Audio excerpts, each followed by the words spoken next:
there's lots of examples of contemporary areas like this in Copenhagen where people have bought into a certain typology because it has a kind of representation associated with it, connection to the harbour, it having this kind of outdoor space which is public and vibrant and activated, but then that leading to friction later down the line. I know that's happened in Nordhavn, and also with this development that then residents have started to complain about the levels of noise related to the public space directly connected to them, which seems to create this strange friction between this kind of idea of domestic commons, which people are buying into as something which is representative of livability and vibrancy, but then also having reservations about the reality of that. I don't know whether you've seen that kind of playing out in Copenhagen, I guess, for a process of, I don't know whether you'd call it gentrification, but for a process of certain areas being developed to look and feel a certain way, that bringing in a certain different kind of person, I suppose, perhaps, and a desire for these kind of blurred boundaries between public and private, then creating kind of unintended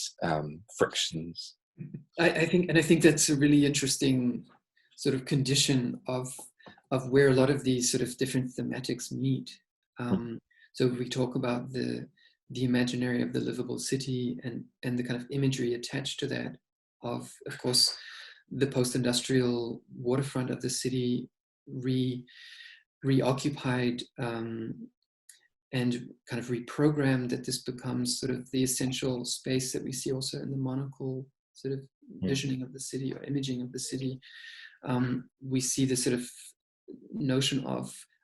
high quality invested in public spaces.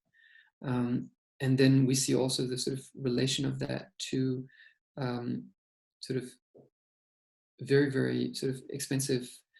housing developments that are, of course, drawing on that imagery and drawing on that sort of attractivity and sort of livability sort of image. And just as you say that this in a way produces the conflict and friction out of the sort of where the NIMBYism of the sort of property value maintenance attached to more the concrete realities of the everyday meet this sort of the imagery and the kind of production of this as a sort of housing product. So I think that's absolutely where the kind of interesting friction lines lie. And we see that, just as you say here, we see it in other locations, definitely in Nordhavn, where it becomes a kind of parochial space to a certain extent, in terms of who is actually trying to control or maintain and policing, for example, local plan and local plan ambitions. And that plays out here, for example, in complaints from residents in the realization of that which was in the local plan, which was student housing, where there's sort of concern expressed from local residents who have bought some of the most expensive apartments in Copenhagen, that this will disturb their quality of life and their sort of livability through realizing the student housing. And then you have the city with its ambitions to kind of live up to this 25% social housing in a context where they are also the sort of de facto developers or sort of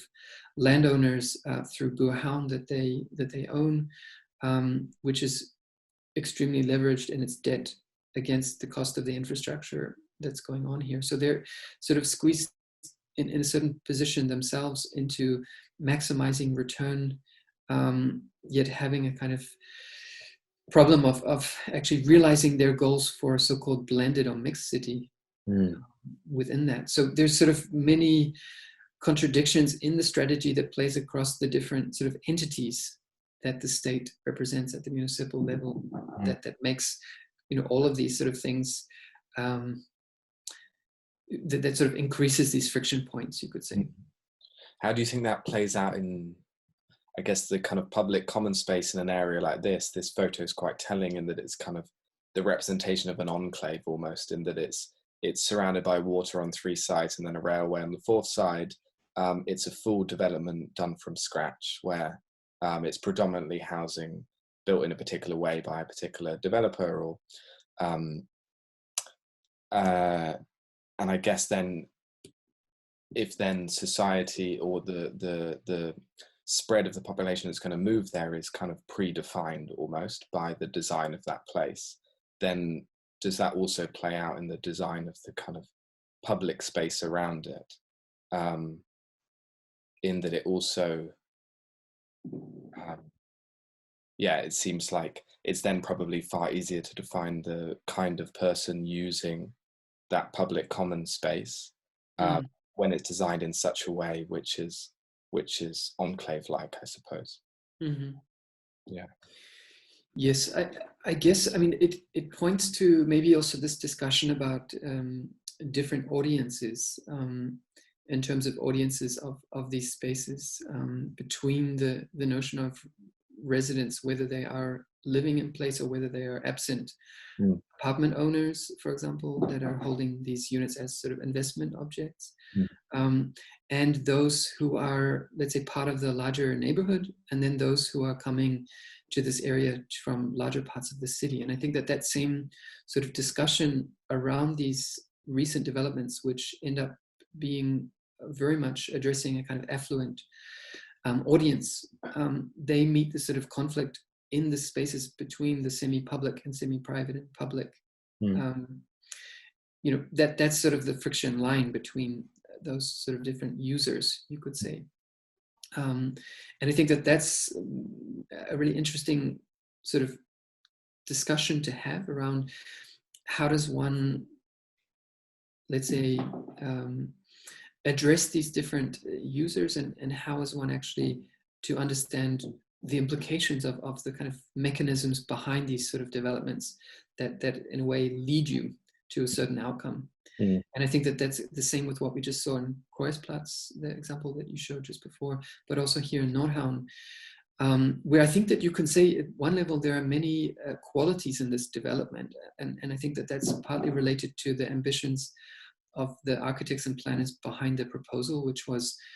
to introduce a relatively sort of fine-grained urbanism to as much as possible, although it wasn't as successful as they'd hoped, to retain some of the existing buildings as some sort of trace of something that was there, to try to reuse elements of it.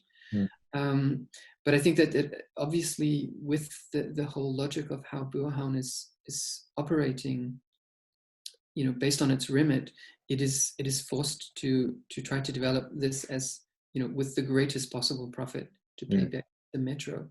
And that has resulted, let's say, in a very, very limited social group that is living there. And as I mentioned, there are a number of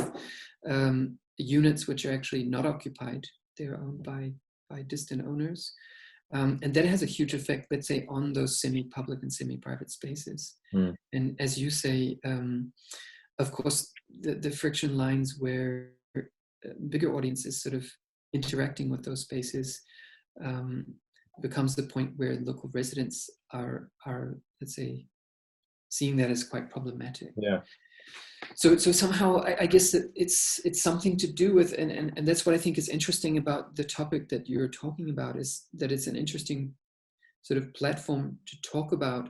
how this contemporary form of developing the city produces another condition of the semi-private and the semi-public. And that's a condition where the housing market is tending toward larger sort of areas that are addressing a similar kind of level of affluence, and that produces issues when the public spaces around it are very successful in attracting other audiences, which you could say would be a great success if this is sort of a place where different kinds of people around from the city and from further afield are coming to actually experience or being there to enjoy the public space. I think that's a really interesting sort of problematic that we could say was quite different to that which maybe was 50 years ago or also